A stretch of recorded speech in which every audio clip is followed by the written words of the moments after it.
চলো আজ তোমাদেরকে মুচমুচে মশলাদার নিমকি ভাজার রেসিপি দেখাবো। তো এটা বানানোর জন্য এখানে কিছুটা পরিমাণ আমি ময়দা নিয়েছি। তো ময়দাটাকে আমি এবার একটু চিনি, অল্প হলুদ গুঁড়ি আর লঙ্কার গুঁড়ি আর একটু বিট লবণ দিয়ে এটাকে জাস্ট মিশিয়ে নেব এগুলোকে।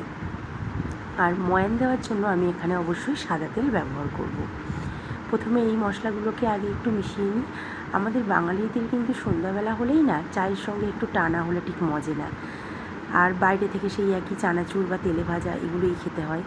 তো মাঝে মধ্যে এরকম বাড়িতে বানিয়ে রাখলে খেতে কিন্তু ভালোই লাগে। আর এখানে দেখো জোয়ান জিরে আর একটু কালো জিরেও আমি এখানে অ্যাড করে দিলাম, এটা টেস্টের জন্য, আর ফ্লেভারটাও বেশ ভালো লাগে খেতে।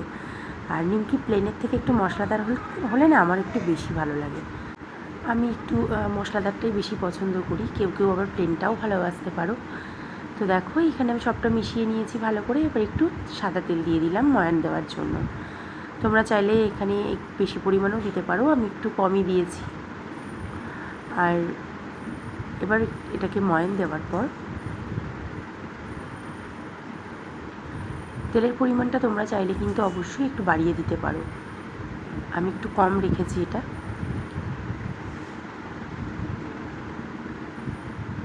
এবার এখানে অল্প অল্প করে জল দেব এবং একটা সফট ডো আমরা তৈরি করে নেব।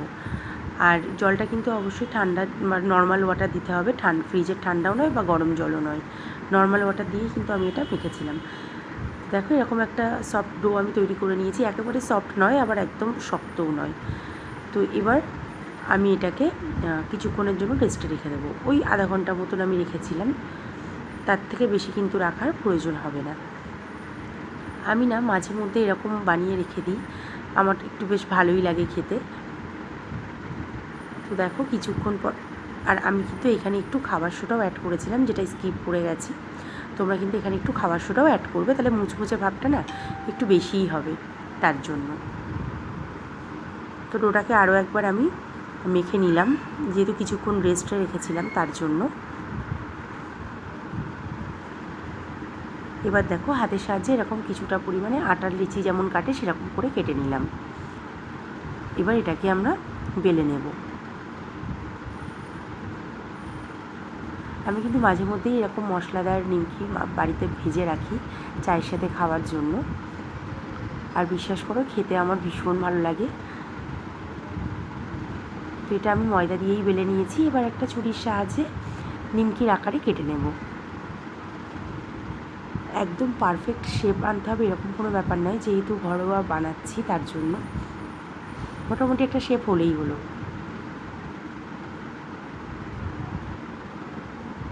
তো এইভাবে আমি একে একে এগুলোকে কেটে নেব।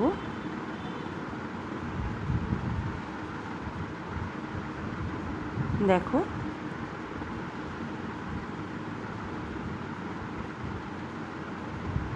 এরকমভাবে আমি কেটে নিয়েছি। একটু কোনা করে কাটলে ভালো হতো, কিন্তু আমি লম্বালম্বিভাবেই কেটেছি। তোমরা চাইলে কোনাকুনি শেপও দিতে পারো, তাতে কোনো অসুবিধা নেই। এরকমভাবে একে একে আমি সবগুলো কেটে নেব। আর এটা কিন্তু আমার অনেকটাই হয়েছিল, আমি একদিনে সব বানাইনি, আমি নেক্সট দিনও কিছুটা পরিমাণ বানিয়েছিলাম। ডোটাকে আমি একটু ফ্রিজে রেখে দিয়েছিলাম, তার জন্য কী হয়েছিল পরের দিন একটু বেশি নরম হয়ে গেছিলো, তো আবারও আমি ওতে একটু ময়দা দিয়ে মিশিয়ে মেখে নিয়েছিলাম। তো দেখো এরকম যে লেগে লেগে যাচ্ছে সেটাতে কোনো সমস্যা নেই, এগুলো তেলের মধ্যে দিলে না সব ছাড়িয়ে যাবে।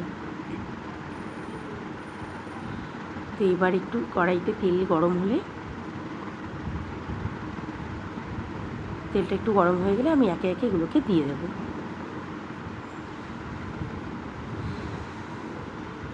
জানো তো ছোটোবেলায় না আমাদের পাড়াতে, আমার বাপের বাড়ি যেখানে, সেখানে পাড়ায় একটা দাদু এরকম বাড়িতে বানিয়ে নিমকি ভাজা বিক্রি করতো, আর তখন না খুব ওখান থেকে কিনে কিনে খেতাম, ভীষণ ভালো লাগতো খেতে। তবে সেই দাদুর নিমকি ভাজায় কিন্তু আরও টেস্ট ছিল।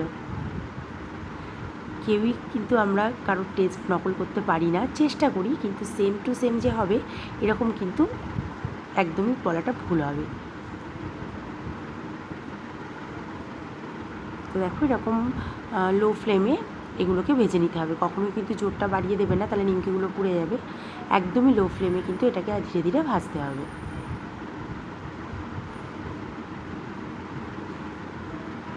আমার নিমকিগুলো কিন্তু ভীষণই মুচমুচে আর মশলাদার হয়েছিল।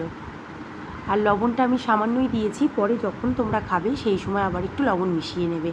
আগে থেকে বেশি করে লবণ দিয়ে রাখলে কিন্তু নরম হয়ে যেতে পারে, তার জন্যই যখন খাবে তখনই অল্প একটু ওপর থেকে চাট মশলা না হোক বিট লবণ একটু মিশিয়ে খাবে, ভালো লাগবে খেতে। তো দেখো এইভাবে আমি একে একে নিমকিগুলোকে ভেজে নিয়েছি একটু লাল লাল করে। তোমরা যদি মনে করো না বেশি লাল করবো না, তাহলে সেটা তোমাদের ব্যাপার, তোমরা কমও লাল করে ভাজতে পারো। আমি একটু কড়া ভাজাটা পছন্দ করি, তার জন্যই আমি এখানে কড়া ভাজা করে করেছি।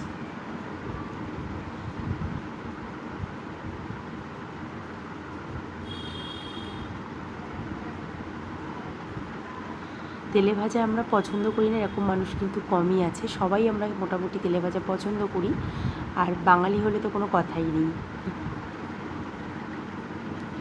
তো দেখেছো প্রথমবারে নিমকি ভাজাটাতেই আমার কতটা টাইম লেগে গেল, যেহেতু লো ফ্লেমে করছি তার জন্য।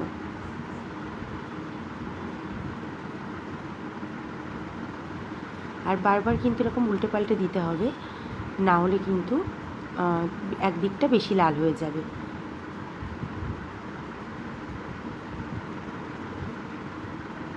দেখো প্রায় কিন্তু হয়ে এসছে। এবার একে একে আমি প্লেটের মধ্যে এগুলোকে তুলে নেব। আমি এরকমই লাল লাল করে ভেজেছিলাম। দেখো কত সুন্দর দেখতে হয়েছে না, খেতেও কিন্তু ঠিক ততটাই টেস্ট হয়েছে। তো এই দিন আমি রাত হয়ে গেছিলো বলে একটু কম করেই ভেজেছিলাম, পুরোটার কমপ্লিট করে উঠতে পারিনি।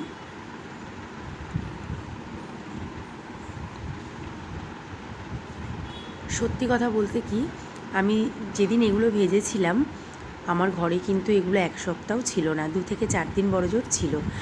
ঘরে আমরা সবাই মিলে খেয়েছি, তো তাড়াতাড়ি আর ঘরে যখন কিছু বানানো হয় না দেখবে, তখন আর মনে হয় না যে শুধুমাত্র সন্ধেবেলাতেই খাবো, তখন কিন্তু চলতে ফিরতেও মনে হয় ঘরে একটা সুস্বাদু জিনিস আছে একটু খেয়ে নিই।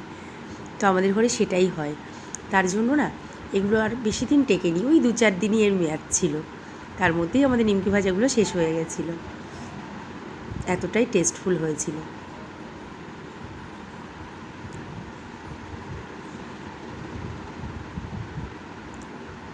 আমার দোকানের নিমকি ভাজাগুলো না ওরকম খেতে ভালো লাগে না, আর খাইও না সেরকম কিনে। যখনই একটু সময় পাই, দেখো এগুলোতে একটু সময় সাপেক্ষ কাজ, সব সময় হয়ে ওঠে না, তো যখনই সময় পাই আমি এরকমভাবে বানিয়ে রাখি।